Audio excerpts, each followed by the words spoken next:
السلام علیکم defence wears, welcome to اٹلا ڈیفینس۔ آج ہم بات کریں گے انڈین ایئر فورس کے ایکس ایئر چیف مارشل کی طرف سے انڈین ایئر فورس کے لیے اسٹریٹجک بومبرز کی انڈکشن کی خبر پر۔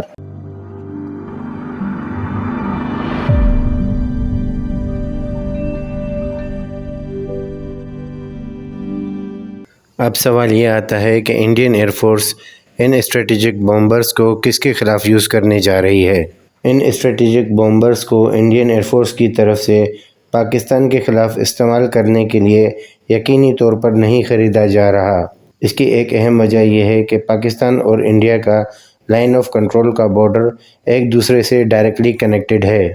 اس کی دوسری سب سے اہم وجہ پاکستان اور انڈیا کے مابین بارڈر کے بیچ نہ ہی کوئی بڑی سمندری حدود اور نہ ہی کسی تیسری کنٹری کا وجود ہے۔ اب اگر ان اسٹریٹجک بومبرز کو انڈیا پاکستان کے خلاف استعمال کرنے کے لیے نہیں خرید رہا تو اس ریجن میں انڈیا کا دوسرا سب سے بڑا دشمن چائنا ہی رہ جاتا ہے۔ اب اگر انڈیا اور چائنا کے مابین بارڈر پر تھوڑی توجہ دی جائے تو انڈیا کے لداخ سے لے کر انڈیا کے اسٹیٹ اروناچل تک چائنا اور انڈیا کے لائن آف ایکچوئل کنٹرول تقریباً پہاڑوں پر مشتمل ہے۔ اب ان بلند و بالا ماؤنٹنز کو جنگی حالات کے دوران انڈین اور چائنیز آرمیز کی طرف سے کراس کرنا نیکسٹ ٹو امپاسبل بھی ہو جاتا ہے۔ اسی لیے انڈین ایئر فورس کی طرف سے کہا یہ بھی جا رہا ہے کہ چائنا اور انڈیا کے مابین اگر جنگ چھڑتی ہے تو انڈین ایئر فورس کو چائنیز ٹیریٹری کے اندر ڈیپ جا کر اپنے مشنز کو کنڈکٹ کرنے کے لیے ان اسٹریٹجک بومبرز کی ضرورت پڑے گی۔ یقینی طور پر اگر انڈیا اور چائنا کے مابین جنگ چھڑتی ہے تو انڈین ایئر فورس کا رول انڈین آرمی اور انڈین نیوی کے مقابلے میں 50% زیادہ ہی رہے گا۔ انڈیا اور چائنا کے مابین اگر جنگ چھڑتی ہے تو انڈین آرمی اپنے لداخ اور اروناچل کے بلند و بالا پہاڑوں کی چوٹیوں پر ڈیفینسو پوزیشن پر ہی لمیٹڈ جنگ لڑیں گی۔ زیادہ سے زیادہ اس جنگ میں انڈین آرمی بائی ایئر اپنے پیرا ٹروپرز کو چائنیز ٹیریٹری میں ڈراپ کر سکے گی، لیکن وہ بھی ایک لمیٹڈ حد تک۔ اگر نیول وارفیئر کی بات کی جائے تو انڈین اور چائنیز نیوی کے مابین اگر جنگ ہوتی ہے تو اس میں کوئی بھی کلیئر ونر نکل کر سامنے نہیں آئے گا، کیونکہ چائنا اور انڈیا اپنا سی بارڈر ڈائریکٹلی شیئر نہیں کرتے۔ اگر دونوں ممالک نے زیادہ سے زیادہ ایک دوسرے کو نیول وارفیئر میں نقصان پہنچایا بھی تو وہ کمرشل شپنگ کا ایک دوسرے کے لیے بلاکیٹ کر کے ہی نقصان دیں گے۔ اسی لیے انڈین ایئر فورس کی چائنا کے خلاف وارفیئر میں اہمیت 50% سے بھی زیادہ بڑھ جاتی ہے۔ اور اگر انڈیا اپنی حدود سے کوئی بیلسٹک یا کروز میزائل چائنا پر اٹیک کرنے کے لیے فائر کر بھی لیتی ہے تو چائنیز آرمی کے پاس اتنا ٹائم ضرور ہوگا کہ وہ ان کو ٹریک اور ڈیٹیکٹ کر کے ہوا میں ہی نیست و نابود کر لے۔ پہلے انڈین ایئر فورس کی طرف سے پلان یہ کیا گیا تھا کہ وہ اپنے برہموس 2 ہائپرسونک میزائلز کو سو-30 MKI پر انٹیگریٹ کر کے چائنا کے اندر ڈیپلی جا کر اسٹرائکس کنڈکٹ کرے گی۔ لیکن اس میں بھی انڈین ایئر فورس کے لیے سب سے بڑا مسئلہ یہ ہے کہ DRDO کی طرف سے ڈیزائن کیے گئے برہموس 2 ہائپرسونک میزائلز کافی بھاری بھرکم ہیں اور سو-30 MKI پر فلائٹ ایک ہی برہموس 2 ہائپرسونک میزائلز کو لوڈ کرنے کی صلاحیت رکھتے ہیں۔ اسی لیے انڈین ایئر فورس کی طرف سے اپنے انیشل پلانز میں چینجنگ کرتے ہوئے اب یہ پلان کیا ہے کہ وہ چائنا میں ڈیپ اسٹرائک مشنز کے لیے ان ڈیڈلی برہموس 2 ہائپرسونک میزائلز کو اسٹریٹجک بومبرز پر لوڈ کر کے چائنا میں اپنے اسٹرائکس کنڈکٹ کریں گے۔ انڈین ایئر فورس کے ایکس ایئر چیف مارشل اور انڈین ایئر فورس کی کچھ سورسز سے کہا یہ بھی جا رہا ہے کہ انڈین ایئر فورس رشیا کے Tu-160 black Jack strategic bomber میں اپنا انٹرسٹ شو کر رہی ہے۔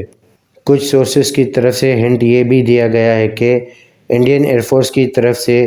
12 کے قریب Tu-160 بلیک جیک اسٹریٹجک بومبرز کا رشیا سے آرڈر کیا جا سکتا ہے۔ اب سوال یہ آتا ہے کہ رشیا اور یوکرین کے مابین طویل جنگی حالات کے باوجود رشین اکنامی اور ویپنز مینوفیکچرنگ پر کافی ایفیکٹ پڑا ہے۔ اسی لیے رشیا خود ایران، چائنا اور نارتھ کوریا سے ویپنز خریدنے کا سوچ رہا ہے۔ کچھ ویسٹرن اور یوکرینین سورسز کی طرف سے کلیم یہ بھی کیا گیا ہے کہ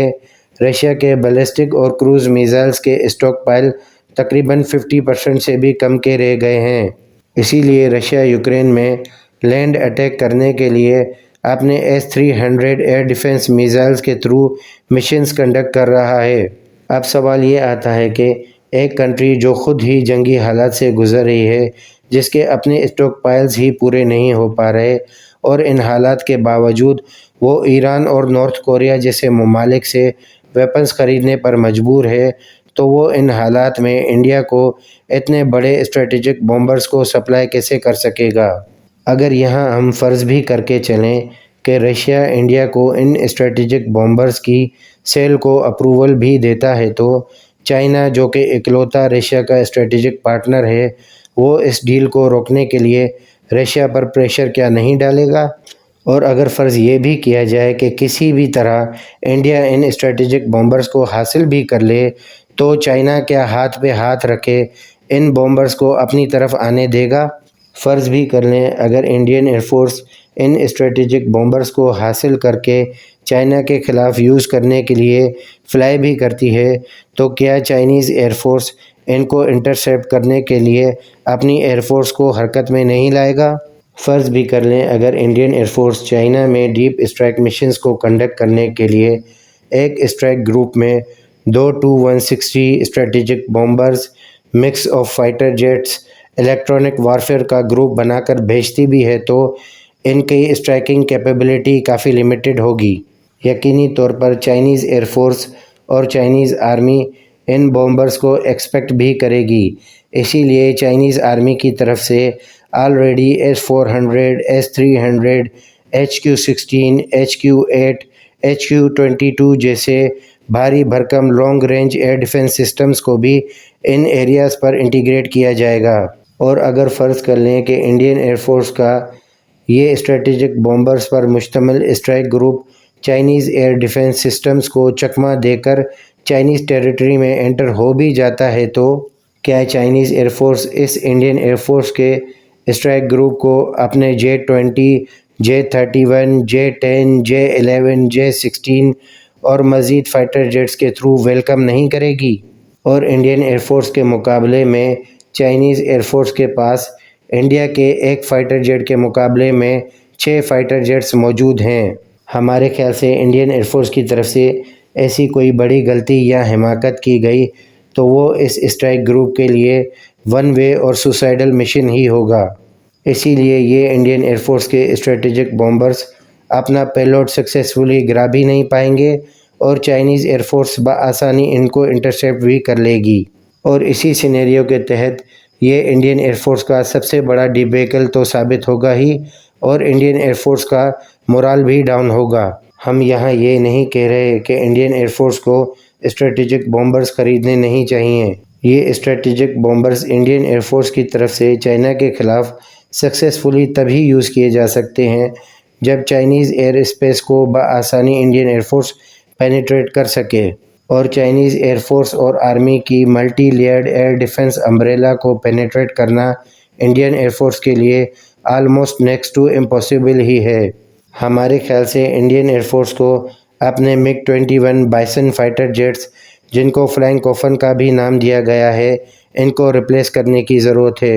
اور اپنے پائلٹس کی جانیں بھی بچانے کی ضرورت ہے۔ انڈین ایئر فورس کے آفیشیل انیشلی ریکوائرڈ 42 اسکواڈرنز تو پورے ہو نہیں پا رہے، ایڈیشنل اسٹریٹجک بمبرز کے لینے کی بات کر رہے ہیں۔